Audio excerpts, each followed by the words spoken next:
Nessa aula, a gente vai falar sobre o MMC, vamos trazer definição e alguns resultados e vamos relacionar alguns resultados com MDC e MMC. Então vamos lá para a aula de hoje.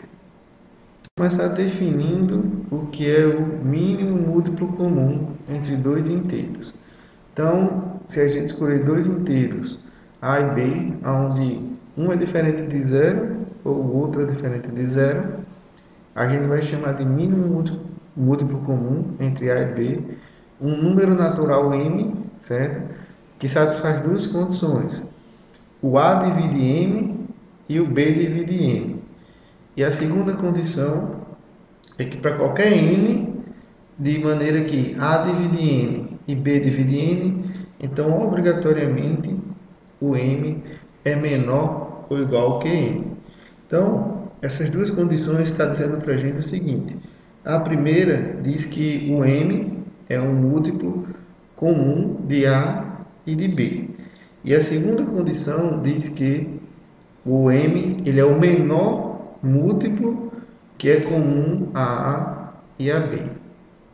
Com relação à notação, a gente pode usar MMC entre A e B ou o A e B entre colchetes. Aí vai depender do livro que você está estudando, mas normalmente a gente usa essas duas notações aí para representar o MMC entre A e B.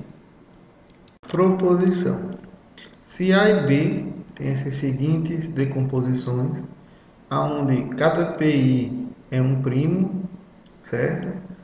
Então, o MMC entre A e B é igual a essa decomposição, onde cada expoente CI ele é o máximo entre o AI e o BI, para ir variando de 1 até N. E verificar a demonstração dessa proposição, primeiro vamos analisar como a gente definiu o MMC entre A e B. Então, isso significa dizer que qualquer que seja o PI nesse MMC, esse expoente aqui, ele não pode ser o menor entre o AI e o BI. Porque, no caso, se a gente escolhesse o menor entre eles dois, o que iria acontecer?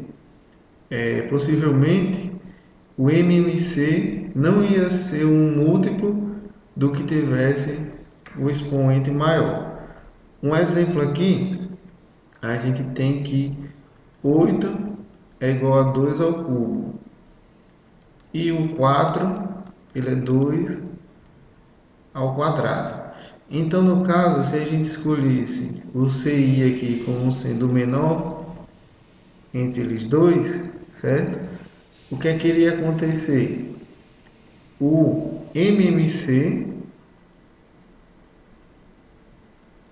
entre 4 e 8 seria o 4, certo? Porém, o 4 ele não é um múltiplo de 8, levando em consideração que nós estamos nos inteiros, certo? Então, sempre para cada potência PI aqui, que é comum na decomposição de A e de B, nós devemos sempre escolher o expoente maior, certo? Então, se a gente escolhesse o menor, poderia acontecer esse tipo de situação, onde o valor do MMC não é um múltiplo do outro número, certo? E pela forma que definimos MMC, ele tem que ser um múltiplo desse número e desse número, ok? Então sempre MMC vai ser o produto dos primos, que são comuns nas duas decomposições, e o expoente vai ser sempre o máximo entre o expoente entre os primos que são comuns na decomposição de A e de B. Proposição. Se x e y são números reais, então o máximo entre x e y mais o mínimo entre x e y é igual a x mais y. certo? Então, o primeiro caso, onde o x é igual ao y, certo? Então, o máximo e o mínimo vão ser iguais. Então, esse cara aqui vai ser x e esse daqui também vai ser x, que vai dar 2x. E o x sendo igual ao x mais x, 2x. Então, no caso onde o x e o y são iguais, essa igualdade aqui é facilmente verificada. Agora, se o x é diferente do y, certo? A gente pode supor o seguinte, supondo, certo? Que o x é menor do que o y. Então, o máximo entre x e y é igual a y. E por outro lado, o mínimo entre x e y é x. E somando as duas igualdades, a gente vai obter que o máximo entre x e y mais o mínimo entre x e y é igual a x mais y, como queríamos demonstrar. Teorema. Para A e B inteiros positivos, o MMC entre A e B vezes o MDC entre A e B é igual a A vezes B. Ok? Então, primeiro vamos dizer que o A ele é decomposto da seguinte forma. Produto de I variando de 1 até N de PI elevado a um certo AI. E que o B ele é o produto para I variando de 1 até N de PI elevado a um expoente BI.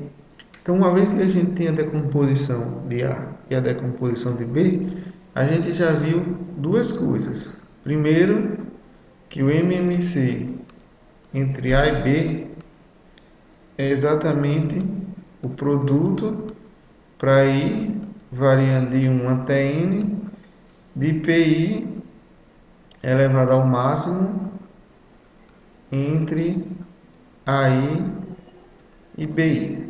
E a gente viu também que o MDC, que é o máximo diviso 1 entre A e B, é o produto para I variando de 1 até N de PI elevado a quem? Ao mínimo entre AI e BI. Sabendo disso, agora vamos organizar as nossas contas. Então, quem seria o MMC de AB vezes o MDC de AB? Então, isso daqui vai ficar simplesmente o produto para ir variando de 1 até N de PI elevado ao máximo entre o AI e o BI vezes o produto para ir variando de 1 até N de PI elevado ao mínimo de AI PI. Agora note que isso daqui vai ser exatamente igual a quem? Ao produto de I variando de 1 até N de, quando a gente pegar o P1 vezes o P1, aí a gente vai fazer o que? Produto de potência da mesma base, conservar as bases e soma os expoentes. Só que o máximo entre A e BI mais o mínimo de A e BI é simplesmente AI mais BI. Então, isso daqui a gente pode escrever como sendo o produto de variando de 1 até N de PI elevado a I vezes PI elevado a BI. E isso daqui a gente pode escrever como o produto para I variando de 1 até N de PI elevado a I vezes o produto para i variando de 1 até n, de pi elevado a bi. Só que esse produto é simplesmente a decomposição de a vezes, e esse carinha aqui é a decomposição de b. Então vai ficar a vezes b, como queríamos demonstrar. Proposição. Sejam a e b inteiros positivos relativamente primos entre si. Então daí a gente já tira que o MDC entre eles é igual a 1. Então se D é um divisor positivo de A vezes B, então existe um único par de divisores positivos, um D1 de A e um D2 de B, tais que o D é igual a D1 vezes D2. Reciprocamente, se D1 e D2 são divisores positivos de A e B, respectivamente, então D1 vezes D2 é um divisor positivo de A vezes B. Vamos considerar as seguintes fatorações de A e de B. Então, eu vou pegar a seguinte fatoração para A. O produto para i variando de 1 até n de pi elevado a um expoente a i. E eu vou pegar B como sendo um produto de j variando de 1 até m de um certo QJ elevado a BJ. A primeira informação que ele diz é que A e B são primos entre si. Então, obrigatoriamente, o MDC entre A e B é igual a 1. Então, isso significa dizer que o conjunto desses PIs e o conjunto desses QIs são disjuntos, certo?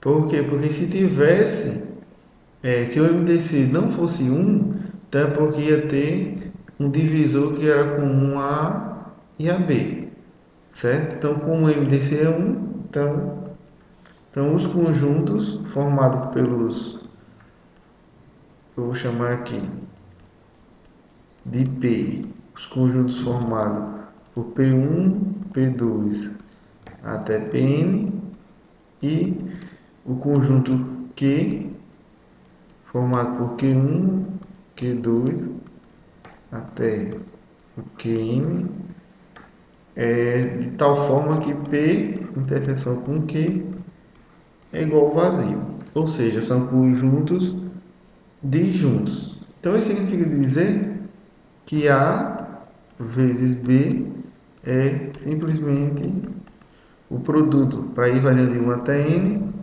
de pi elevado a i vezes o produto de j variando de 1 até m de pi elevado a bi. Então isso significa dizer o seguinte, que se D, certo? Então isso significa dizer o seguinte, que se D é um divisor positivo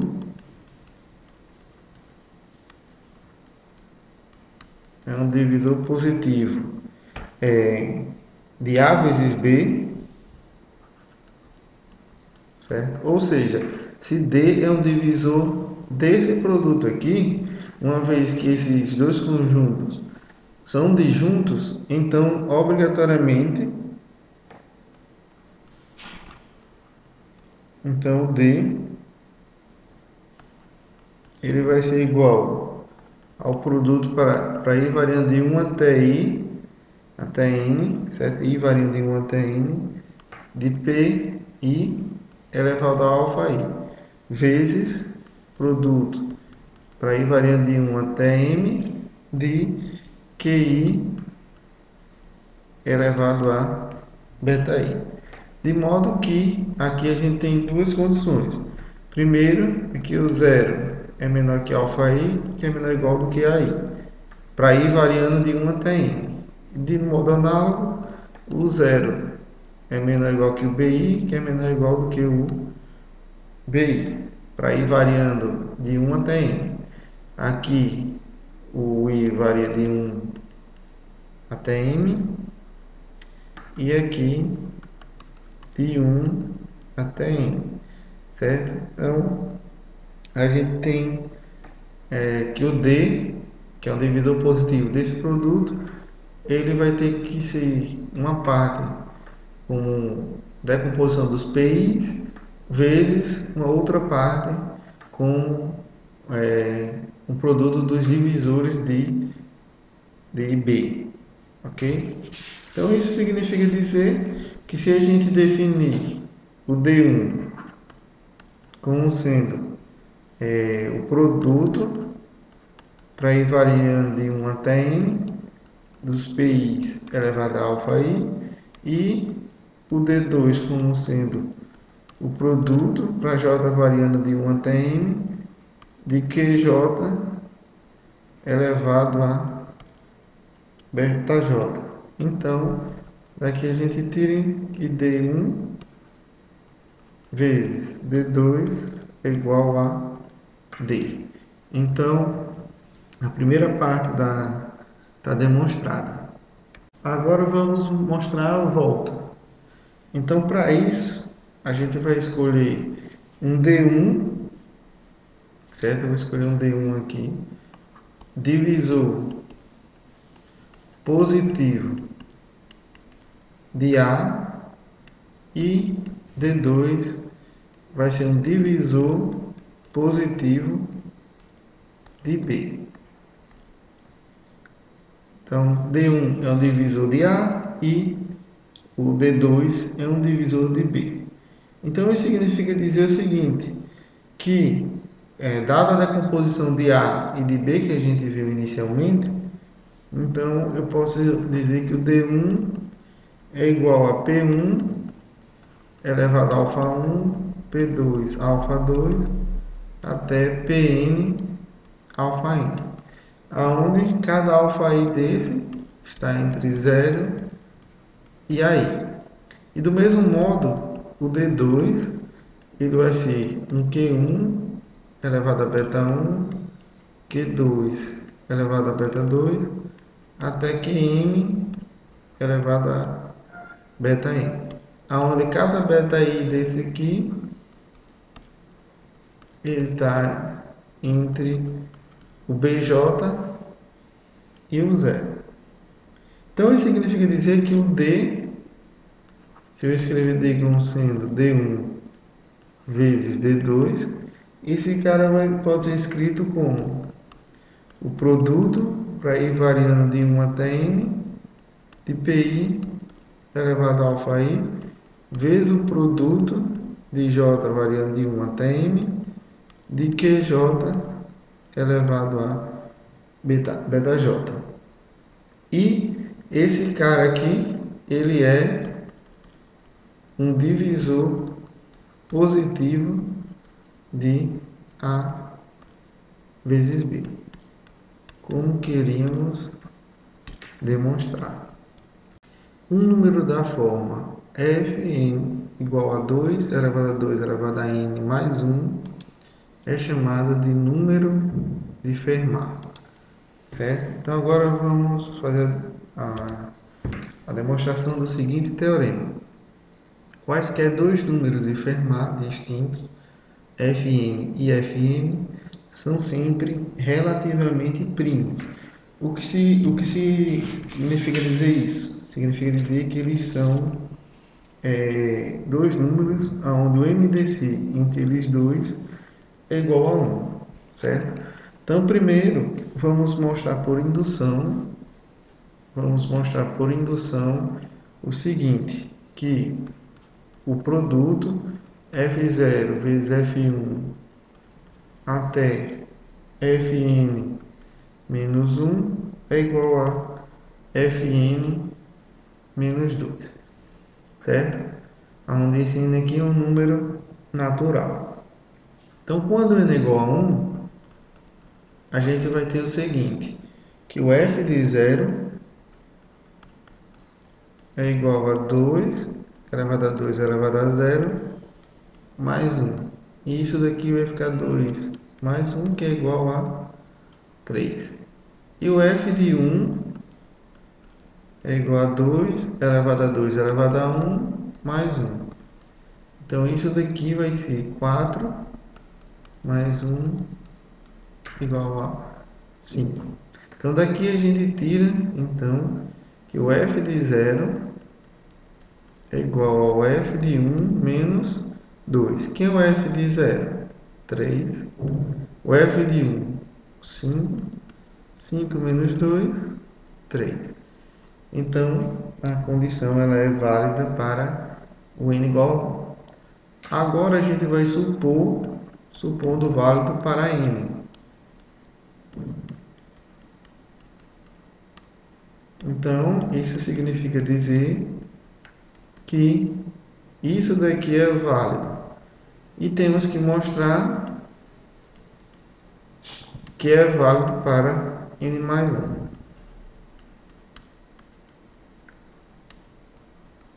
Que é válido para o caso n mais 1.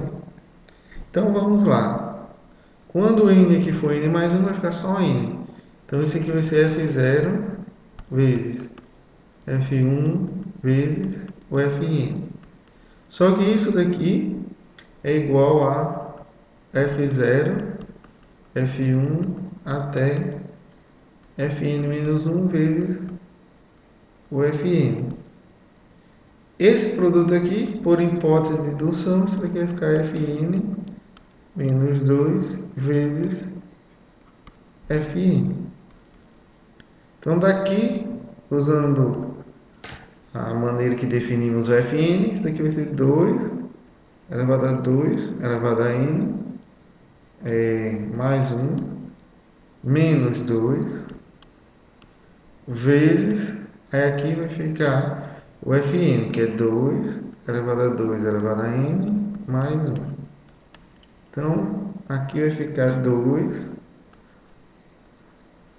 menos 1 vezes 2 mais 1. Então, aqui a gente pode escrever o seguinte, certo? Isso vai ficar igual a 2 elevado a 2 elevado a n vezes 2 vezes 2 elevado a n menos 1. Aqui, produto de potência da mesma base, conserva a base e soma os expoentes. Como esse expoente é igual a esse, então vai ficar 2 vezes 2 elevado a n, menos 1. Aqui, produto de potência de mesma base, vai ficar 2 elevado a 2 elevado a n mais 1, menos 1. Só que o menos 1, a gente pode escrever, isso daqui é a mesma coisa que 2 elevado a 2, n mais 1. Aí eu posso colocar mais 1, menos 2. Mais 1 menos 2 é menos 1. Só que esse carinha aqui é exatamente o fn mais 1, menos 2. Então, a gente acabou de mostrar que a propriedade ela é válida para qualquer que seja um número natural. Que esse produto aqui é sempre o fn menos 2. Agora vamos supor o seguinte, supondo um certo n menor do que n, certo? Então, pela relação que a gente acabou de mostrar, então a gente tem que o f0 vezes o f1 até o fn até o fm menos 1 é igual ao fm menos 2. Por quê? Porque a gente está supondo que o n é maior do que o n. Então, a gente pode reescrever essa igualdade aqui, a gente pode reescrever ela da seguinte forma. Fm menos f0, f1 até fn até igual a 2. Então, isso significa dizer o seguinte, que se um número d qualquer, ele divide Fn e Fm, então esse D vai dividir, ela vai ter que dividir obrigatoriamente o 2. Como? Só que o que acontece? Cada Fn é um número ímpar. Por que ele é ímpar? Porque ele é a soma de um número par mais 1. O Fn ele é 2 elevado a 2 elevado a n mais 1. Esse cara aqui é par, mais 1 vai ser ímpar. Então, isso não pode acontecer. Por quê? Porque o D, sendo cada Fn ímpar, então o D não pode dividir 2. Então, significa dizer que o MTC entre Fn e Fm é igual a 1. Ou seja, eles são relativamente primos, como queríamos demonstrar.